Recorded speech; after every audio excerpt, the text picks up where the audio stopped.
Okay, so hi, I'm here with Louise today. Louise Kim Salter, who is a fellow Substacker.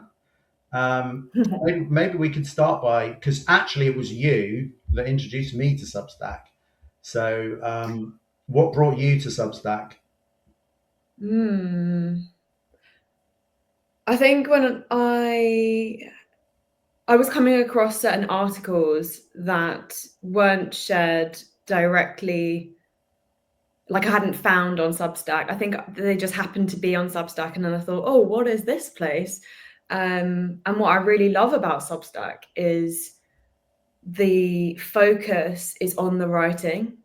That there's, unlike Instagram, TikTok, where everything is visual, visual, visual. One thing that I felt was, I suppose, lacking or that I was craving, because I'm an avid scrapbooker. I am constantly documenting my life uh, through diaries and journals and my granddad's video camera that he passed on to me. Like I'm always archiving actually. And so when I found Substack and saw that people were really creating and protecting a space for original thought, where it's not, AI is only in the conversation being discussed at a distance to say, let us write what we want to write and have a space for that. And I really have found recently some of the best writing is from people who seemingly are unknown, but they're just spilling their soul onto the page. And I just thought, oh, I really like this. This is refreshing. Not so keen on the notes aspect of Substack. I don't know how new the notes part is, but that's most like other social media platforms where they're sharing images and I mean, I got into it, as you know, and started using it, and then thought, hold on, that's not the reason that I started this. I started this to be a bit more of a Puritan with the writing. So I suppose, yeah, I'm changing my own relationship with it, and there's something for me very sacred about writing. I think for many people. Um, so yeah, I'm trying to protect that and not let the other distractions, in my Yeah, opinion, I think I get into. noticed that you don't use the notes very often, but I'm the same as you. I do use notes sometimes, but I feel like the notes side of it is very much pulling it towards being the same as other kinds of social media. But I wanted Mm. to kind of just on reflection of what you've just said there. I guess we didn't really introduce you properly at the beginning. So it's kind of like you said that you use scrapbooks a lot and your granddad's video camera and stuff like that. So you're documenting your life. So tell me a bit more about your life. Who is Louis? If you're at a dinner party and somebody you don't know asks you what you do, like that classic question, oh hello, what do you do? What do you say to people? You mean that question that everybody loves being asked? Yeah. Uh, it's almost as good as, "Oh, you're an actor. Oh, well, what can I see you in?" And thankfully, I have more to be able to share about that now. Once upon a time, that used to be such a daunting question. Um, Gosh, I think who you are, it's not so much what you do, it's how you do what you do, and maybe why you do what you do. So I mean, I could list, of course, that I'm an actor. I produce films. I have a film production company. I mentor at the University of Cambridge. I help other writers on their process. I mentor filmmakers who want to feel empowered to tell their own stories, and I help them articulate their stories and exercise um, that ability to make the ideas that you have come to life. Um, I I really love making scrapbooks of my life. I think I the first scrapbook that I ever had was my Frida Kahlo journal, Right. and it was the first journal. It's just up here. It's the first journal that I don't know if I got it when I was in Mexico City. Our film was screening, How to Be Human. It was screening in the Museum of Mexico City, and I remember on one of the days that we were there, I came across this book, and it had a wooden front and a wooden back, and it was bound by string on the side, and the paper looks like it's been hand pressed, and everything about this journal just felt so precious that I felt that what goes in it needs to match it. Yeah. So then I set myself the discipline, I suppose, that whatever goes into this journal is the things that have helped me to become more and more who I am. So when you open up any page, you will see just an insight into what I was learning at that moment in time, what thoughts I was having. I've written some poetry in there, it's just but it's very personal, and it's not something that I have shared publicly. I've shared amongst friends in, cozy, safe, intimate environments, and that's why I love having people over. It's like show and tell. But going back to your point, I think I am someone who is really fascinated by life, and this life that we have been granted. We have a very limited time on this planet, and I am excited to make the most of it. I love the And idea of this sacred journal, though. I think that's beautiful. I can imagine. I don't know exactly what this looks like, but I can imagine this.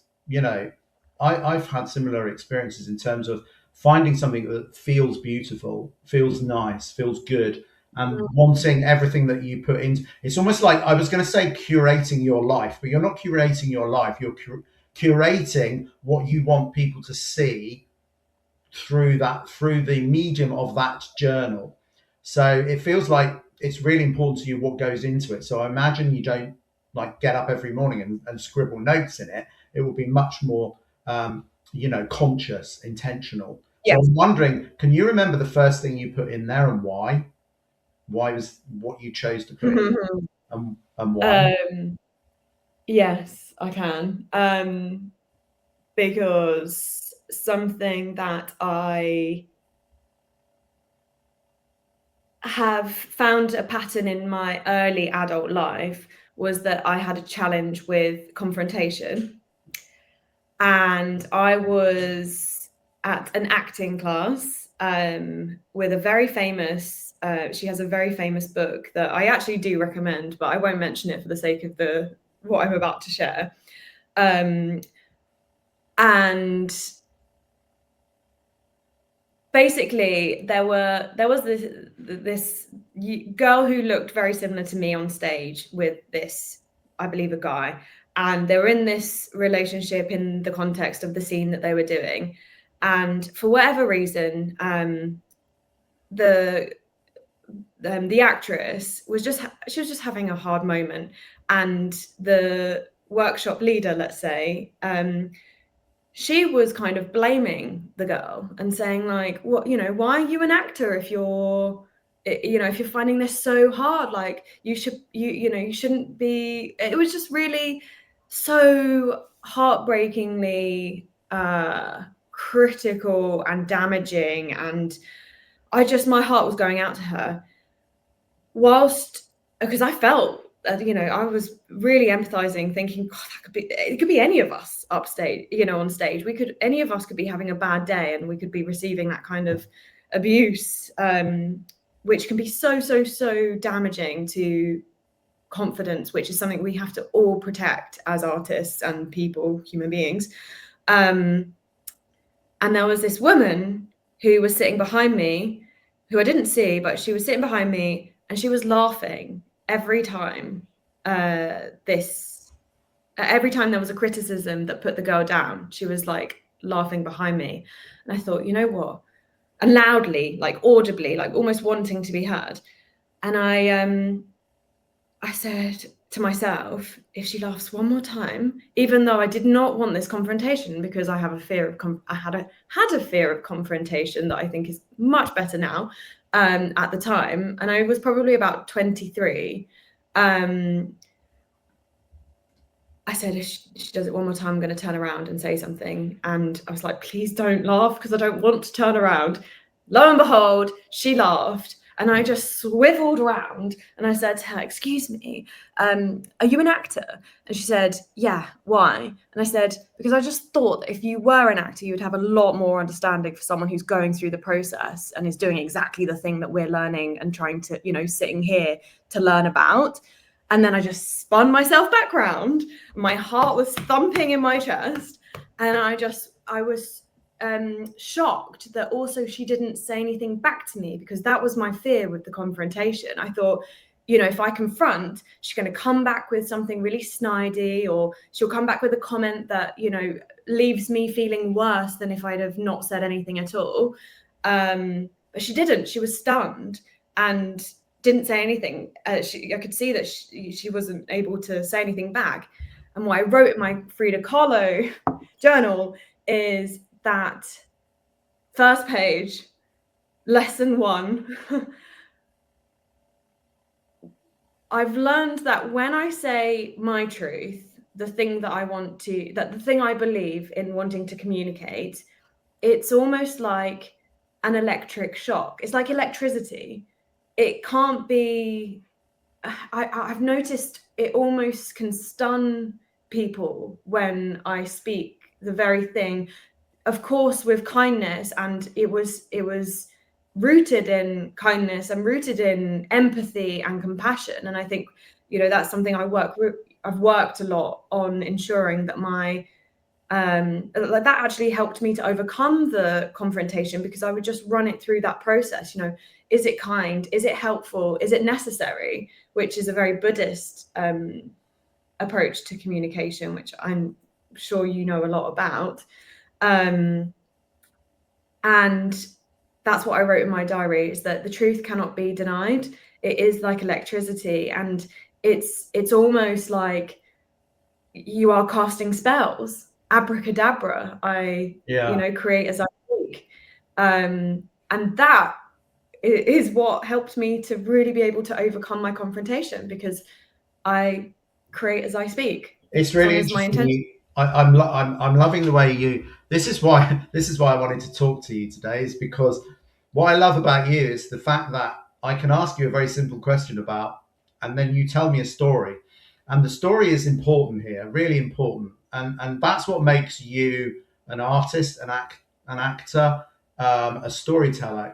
Because you could have just said, oh, I wrote a couple of, I was imagining you were going to say you just stuck some picture in there or whatever.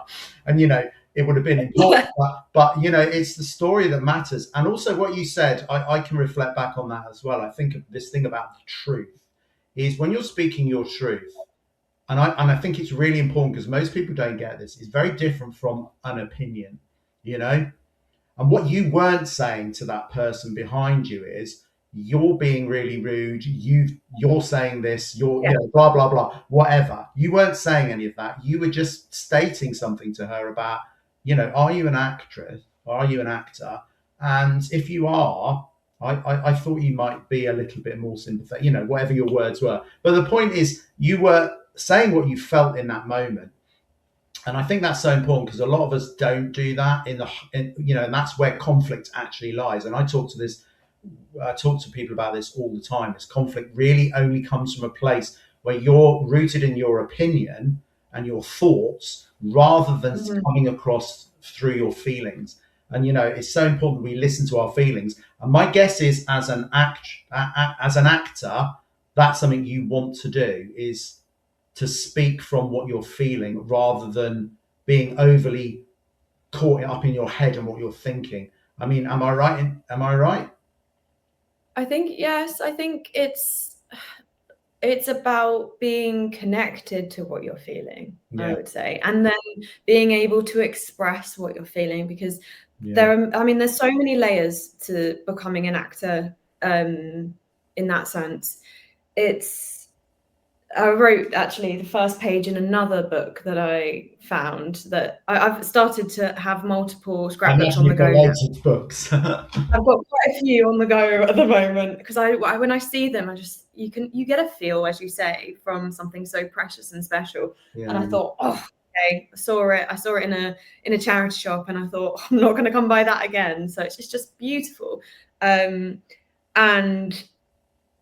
I started writing and reflecting to say that the process of becoming an actor has led me to finding myself. And it's so true. Like that's one of the truest sentences I've been able to write thus But far. don't you find that fascinating though? Because in a way, a lot of people might be watching this, and they're saying, and they might be saying something like, "But actors just spend their entire lives playing other people. So how does that lead you to find yourself?" And I get what you mean, but maybe you could say a bit more about how does playing other people lead you to finding yourself more? I think I have a fundamental belief that underneath our skin, inside us all, we share very, very, I think we are so similar, have the potential to be similar. I think we share the same potential to be, this is taking, let's put, mental health and mental conditions to one side here, because of course I'm being very general here, to make a point, but I do think that my point is, I think we have the potential, all of us, to, depending on what actions we take, depending on what behaviors we have and that we enforce in ourselves, our environment, there are lots of things like that play a role, but fundamentally, we have the potential to be good and bad, is kind of what I'm trying to say. And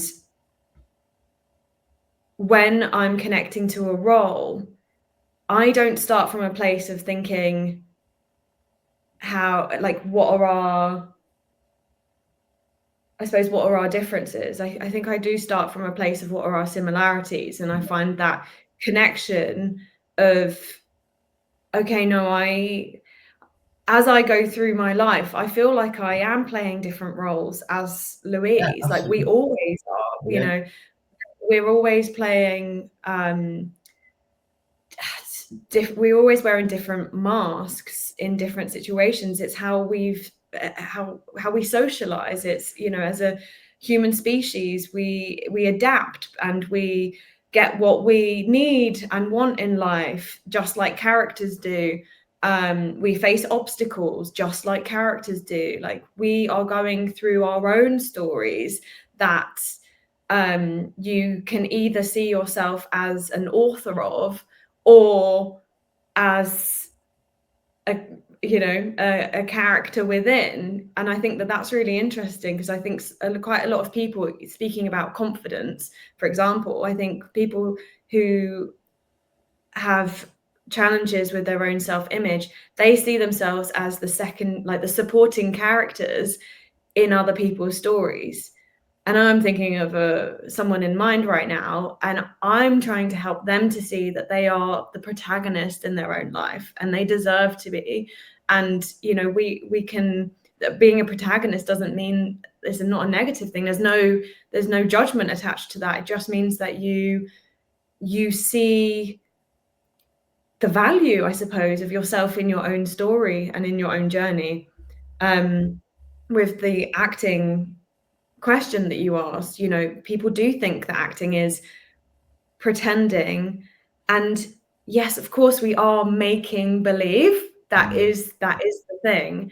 But the craft, in my opinion, is when you are able to not hide behind a role, but bring even more of yourself to it Yeah. and channel that into the character. So it's not it takes a lot more courage and vulnerability, and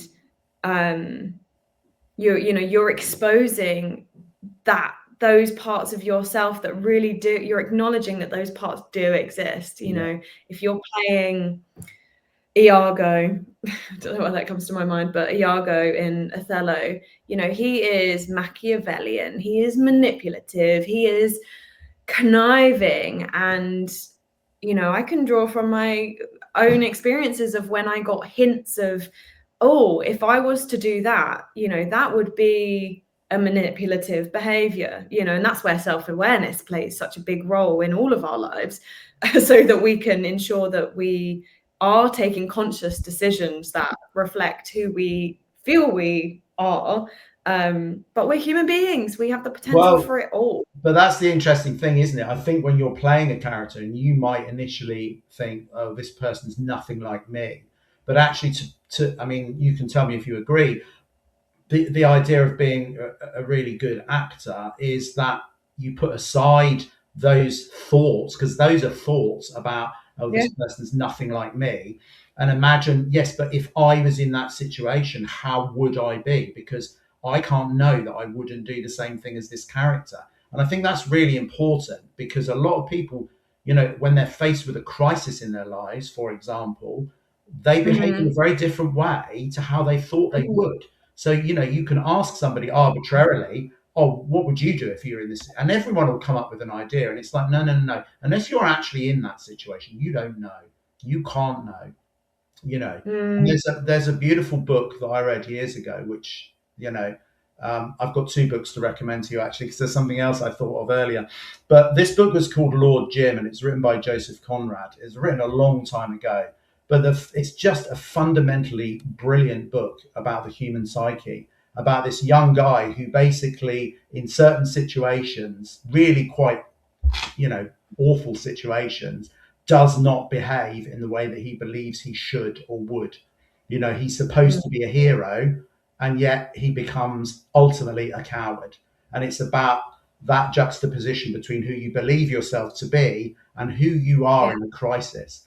And that led me to think about how my work, and we've talked about this before, haven't we? Is how my work is similar to yours in the sense that when I'm sitting with somebody in a room who's very, on the surface, very different to me, I still have to try and put myself in their shoes effectively, and really, yeah, really fundamentally feel what they are feeling, and not, which is the least judgmental you can ever be, is to think, you know, what is this really like for this person? And that's where our kind of worlds overlap, because I think that would be the same for you, wouldn't it? The idea of what is this person really feeling right now, or what am I feeling as I am going through the role of this person.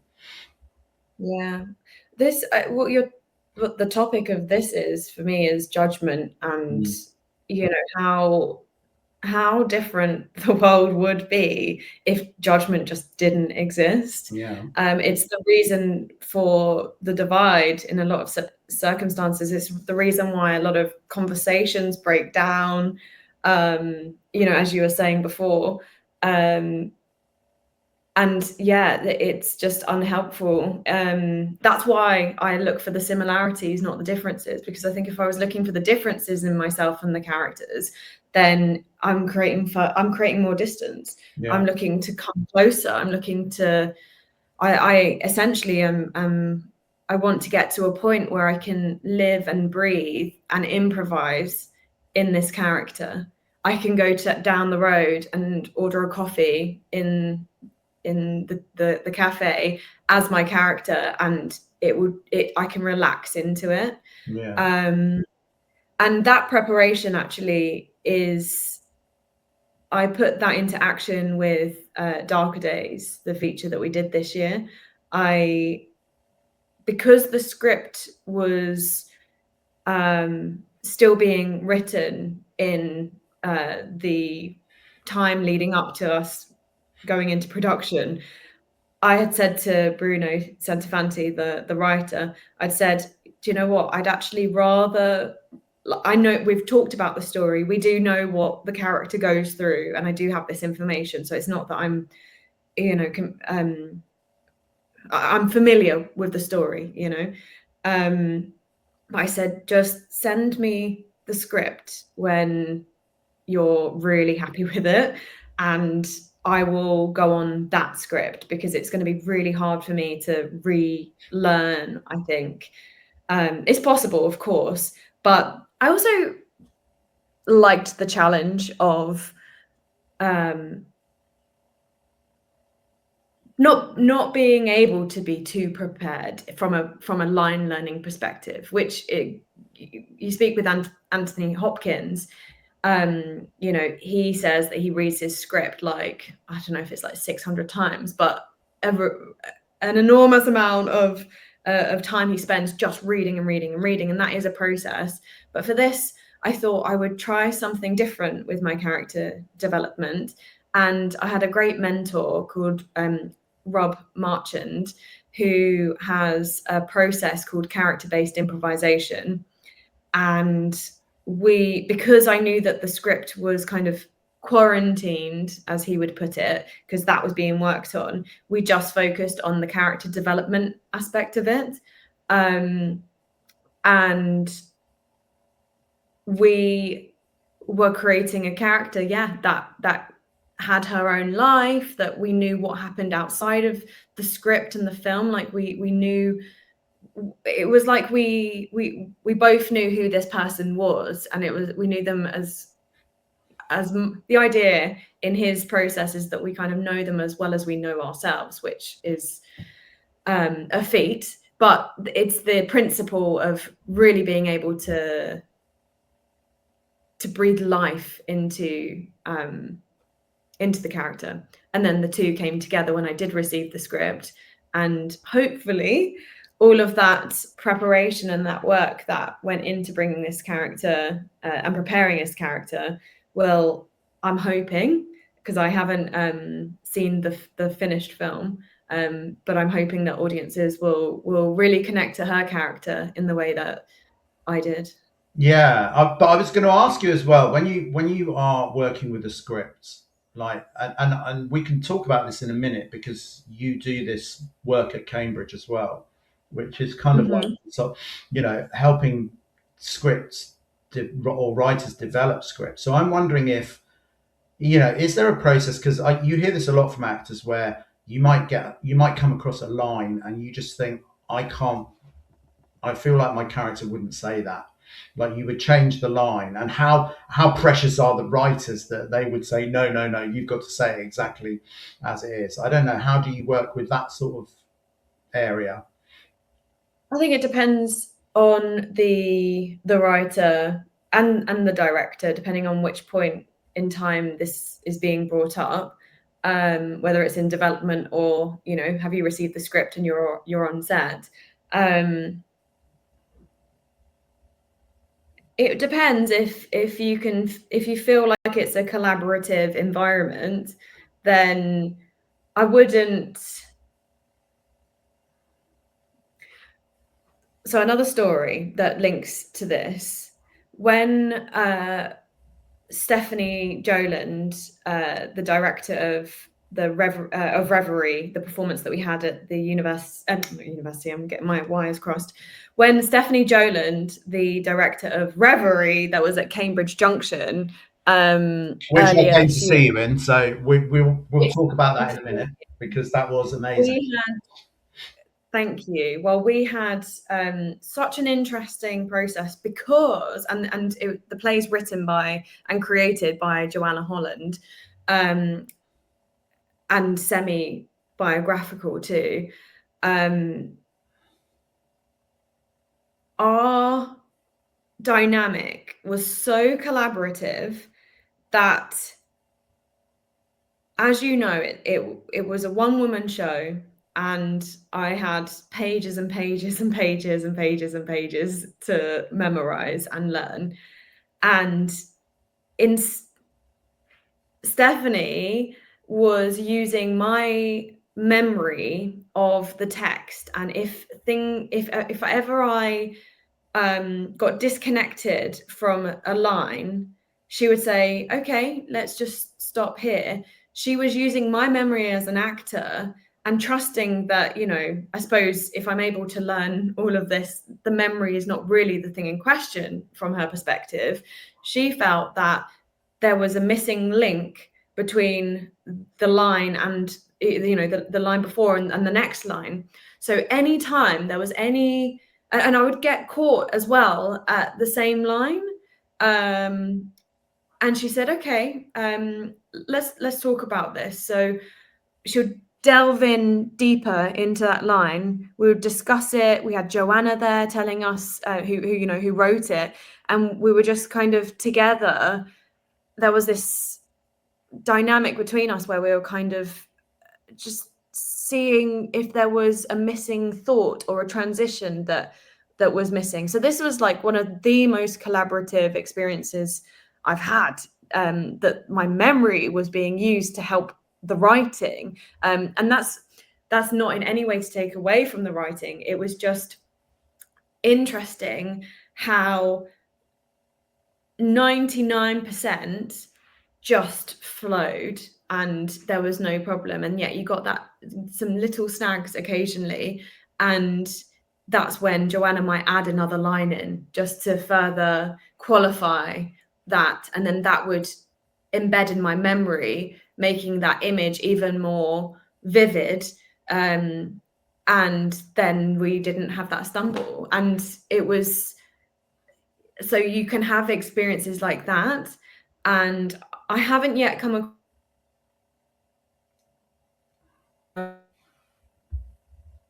Oh, the signal has. Yeah, I wasn't anticipating the technical issue. I didn't have one last time, but our recording just stopped there. So you were just saying about this was part of a process, really, in a way.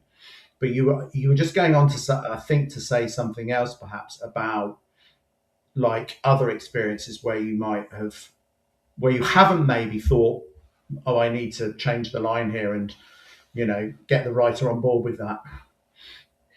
Yeah. I was going to say how it really depends on the writer and the director and your dynamic and relationship. I have to say I definitely don't go out of my way to uh, challenge lines, because I come from, I just trust the writing if I'm working on it.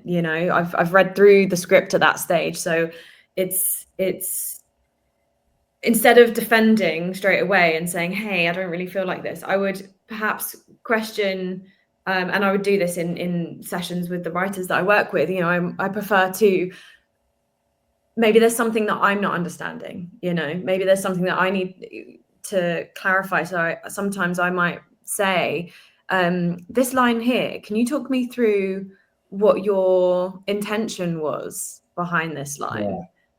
And then if I understand the intention, but I'm still feeling that that's not resonating, then hopefully I could, we could talk through. I'm not saying that I have all the answers, and I would never claim that. I think that script writing is one of the most challenging aspects of the whole filmmaking, and playmaking process. It's so challenging and also so rewarding. Well, yeah, because a writer effectively, and I can speak from experience myself of writing, is a writer is in some ways trying to do what an actor does, in Mm, that they're getting into the head of or the feelings of a character, except the writer potentially has to do that for multiple characters. So there is that element of, they're doing something that's not quite the same as what you do, but it's similar. And I was going to yeah. ask you, with that in mind, tell me a little bit about what you do at Cambridge, because I'm assuming that the way you're working with the students there is not specifically coming at it from a writing point of view, but more coming at it from the point of view of an actor who's potentially going to have to act the things that they've written. I mean, tell me a bit about how that works. So I work with the Writing for Performance MST, Yeah. and I also have been brought in on the creative writing program when they have their film and performance. I get brought in to talk about character more, so on the creative writing program. So I run a character workshop, which is great to have that. You know, I'm on the receiving end of their work, and there's that relationship where they're also writing to almost communicate and send their story to us for as actors to then receive. So I love that close relationship, and we talk about character and what, as an actor, how I read scripts and what I look for when I'm reading the scripts to understand who my character is. So I'm helping to communicate to them what to put down so we can pick up, you know. So I really love that opportunity to do that. With the Writing for Performance, it's, yeah, I'm definitely bringing that performance angle, and my colleagues are really talented writers, published writers, playwrights. I actually spoke with Fraser Grace on one of my Substack interviews. I think his came maybe after yours, directly after, Yeah, but when we had yeah, I read that. Yeah. Substack conversations, we workshop their scripts. So we will sit around like a writer's room. We create a writer's room, and they will cast, you know, their characters to the entire room, the other writers on the program included, and we lift their pieces off from the page, and then we discuss them, and we facilitate a very, I would say, very constructive feedback environment that enables writers to sort of visualize their piece in a whole new way, and having other people comment about their piece, and not being like we like to, or we encourage the writers to not say anything throughout that feedback process, so that they just listen to their work being spoken about. So we do workshops like that. They also have like a sharing of work where they put their pieces on the stage, and then as course tutors, you know, we're mentoring them throughout the process. So when they get feedback, we're implementing it into their work. We are just gearing them up as best as we can for the industry, and the just by chance actually, but a lot of the students that I'm tutoring this year, they come from a performance background. Oh, right. So that, you know, we're going to see a rise in this, and I'm very happy to be able to play a role in encouraging this, because I think the future, as well as hopefully being hired by productions and going down that traditional model of you know, working on other people's projects, which, you know, hopefully we continue to do. It's also about making it yourself, or getting together with other filmmakers and telling the stories that you want to tell. So I bring you know, I'm in the industry. We're working on our projects. We made our feature film this year. We have a slate of projects that are being developed, and, you know, we've got our next film already in mind. And, you know, I'm bringing, I suppose, the industry reality to them, and trying to gear them to think also beyond the course. So quite a few of our conversations are not only about what they're going through in the course, but it's then how do you apply what you're learning in the course to then, you know, steer the ship for where you're heading after. So I like to get them thinking about life beyond the course, so that we can ensure that the decisions that they make for themselves through the 2 years is leading them, is then, you know, to their North Star that they've got clarity on. Because I think it's really interesting. You said that a lot of them were from a performance background. I think that's something I commented on one of your pieces a while ago, was how people in your industry now are far more broad.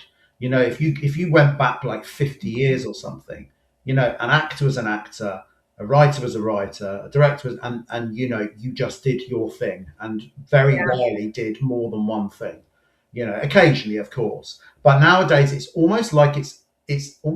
essential, and it's certainly something that people kind of crave almost, to have multiple strings to their bow. And I think in terms of your creative projects, particularly the feature film, it's almost like if you go back 50 years, you probably would have really struggled unless you knew the right people and you worked at it for 10 years or more, that you would get a film made. And yet it seems to me it's much more possible nowadays to be outside of the mainstream and still have those things happen. I mean, I'm not saying it's easy. I'm Yeah. not, but it's possible. And I was talking to Bruno about this, about the fact that you can get the equipment, you can get the editors, you can, even like 10, 15 years ago, because if people didn't know, I used to work in film and TV as well. It was very much like this sort of, like hiring an edit suite even was so expensive. And you Yes. had to have, you know, yeah, you had to have quite a large part of your budget put aside just for that part of it, you know. Mm. And so things are much more collaborative now, and you are, in the sense that you've got more than one string to your bow. And I wonder, when you started out, did you think of yourself just as an actor and then other things came along, or were you always one of those people that felt like you wanted to do lots of different things?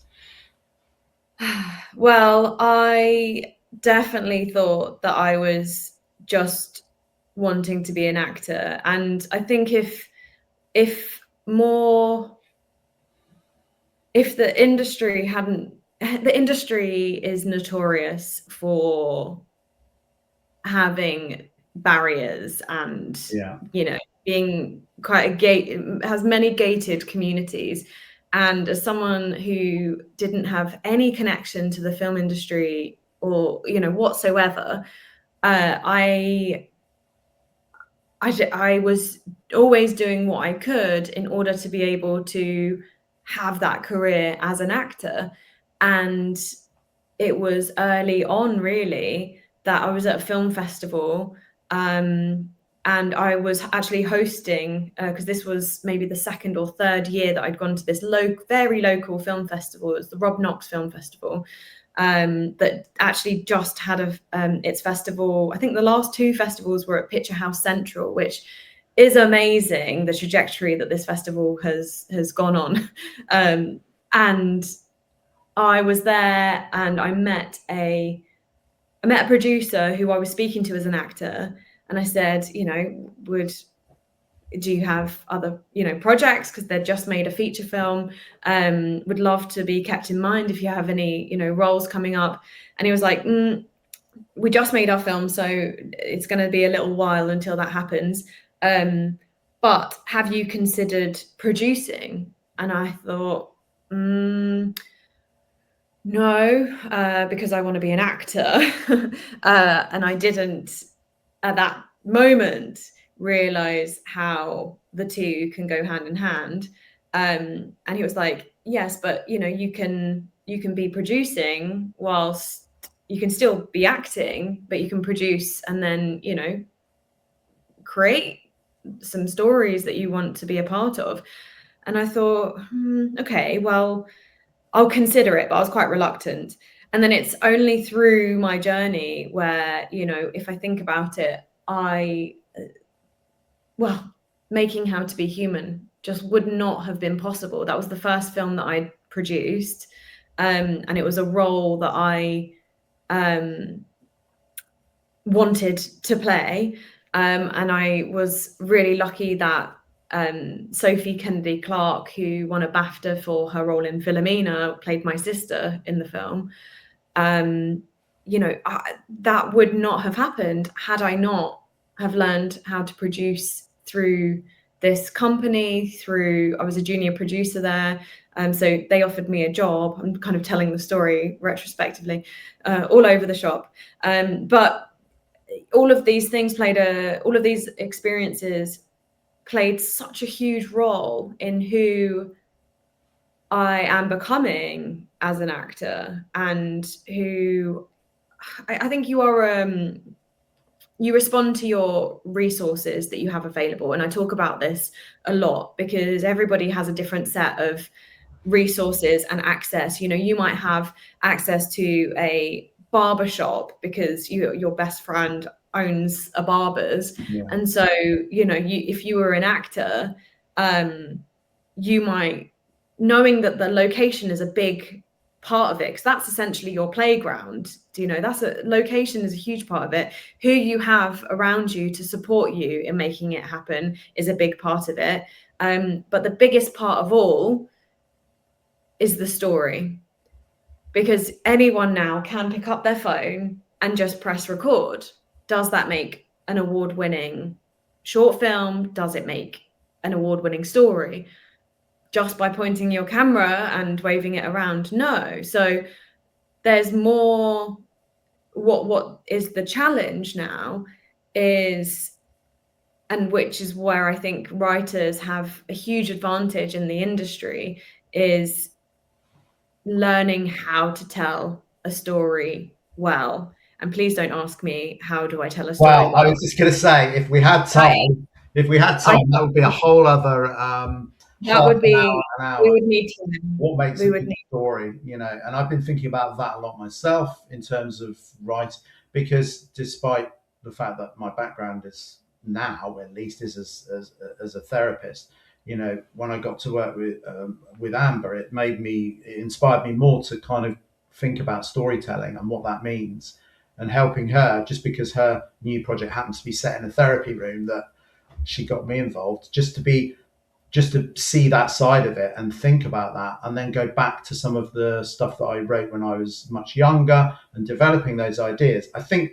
that's a whole new conversation, isn't it? But you're right in the sense that bringing the producing side of it together with the acting, you're in a perfect position to be able to then think about what's in the middle of that, which is the story itself. And I'm sure you would think, with your acting head on, maybe occasionally you might look at a script and you might think, yeah, there's potential here in terms of character, but where's the strength in the story? Because, and I would think equally as a writer, that it's really useful to have a great story, but then equally it's so important to have great characters, because the character drives the story. It's that idea of, you can't shoehorn your characters to fit your story. It has to be that the characters develop and the story develops as a result of that. you know yeah so sometimes things go in a slightly different direction from even what the writer thought, because the characters are pulling you towards a slightly different direction. Yeah, and I think you're right. Writers have told me that they feel that they go through what their characters go through in order to be able to write them. So Yeah, it's very closely linked. And I think stories can come from starting with character.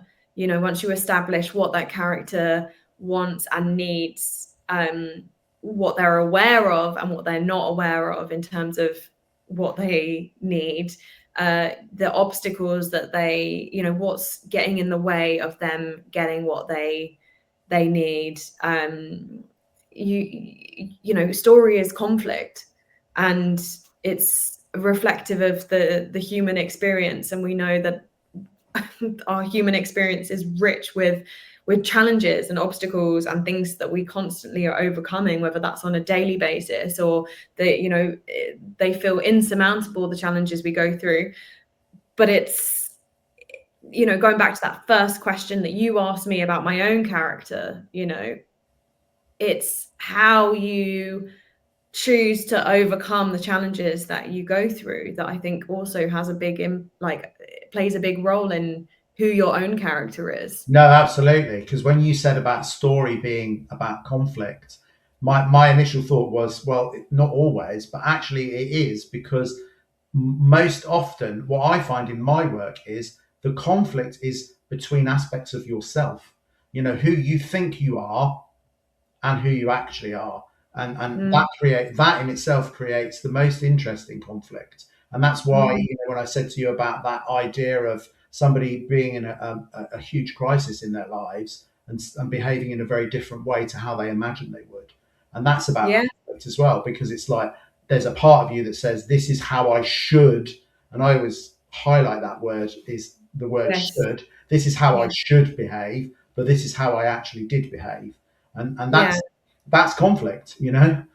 Yeah, you just reminded me actually when you emphasized should. So that's also something that uh, as soon as I started catching myself saying I should do this, I should do that, Yeah, I changed it and would actively change it to could.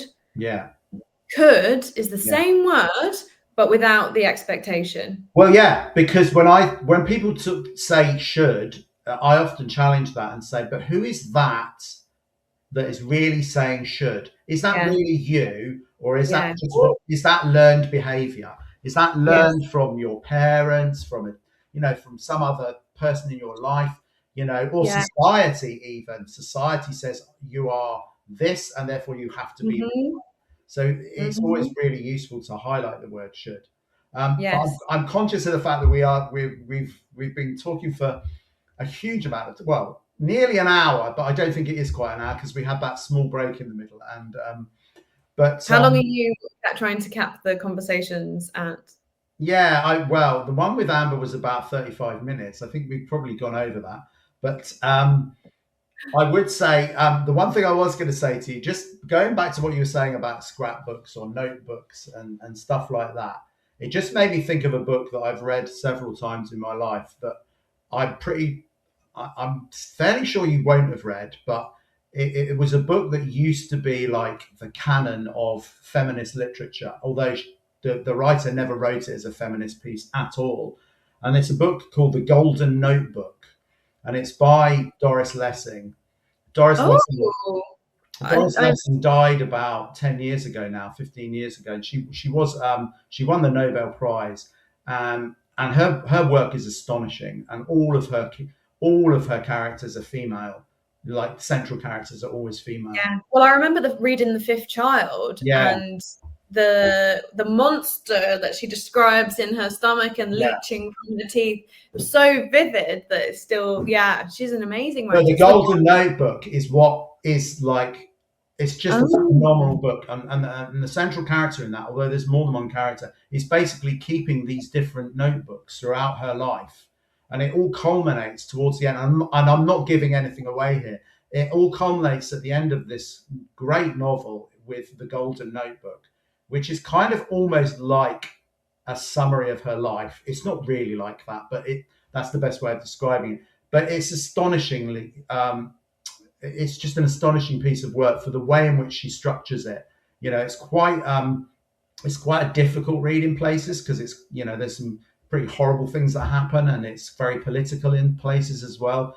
But I just thought about when you were talking about your different note. I know you don't necessarily call them notebooks; there might be scrapbooks or whatever.